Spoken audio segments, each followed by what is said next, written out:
আবারও ডাকসু প্রসঙ্গ। ঢাকা বিশ্ববিদ্যালয়ের হল সংসদেও নির্বাচিত সদস্যদের আনুষ্ঠানিক দায়িত্ব গ্রহণ হলো আজ। হলের কার্যনির্বাহী সদস্যদের কাছে দায়িত্ব হস্তান্তর করেন হল প্রাধ্যক্ষরা।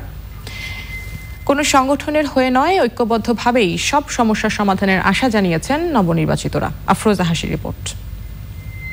দীর্ঘ ২৮ বছর পর গত ১১ মার্চ ডাকসুর পাশাপাশি হল সংসদগুলোর নির্বাচন অনুষ্ঠিত হয়। নির্বাচনে ১৮টি হল সংসদের ১২টিতে জয়ী হয় ছাত্রলীগ সমর্থিত প্যানেলের প্রার্থীরা। বাকি হলগুলোর ভিপি, জিএস সহ বেশ কিছু পদে জয়ী হয় স্বতন্ত্ররা। আজ আনুষ্ঠানিকভাবেই অভিষেক ঘটল নবনির্বাচিত হল সংসদের কার্যনির্বাহী সদস্যদের।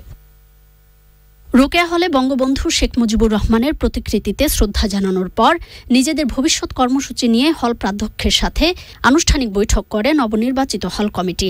একই সময়ে জগন্নাথ হল, মাস্টারদা সূর্য সেন হল সহ বিভিন্ন হলের নবনির্বাচিত হল কমিটি দায়িত্ব গ্রহণ করে।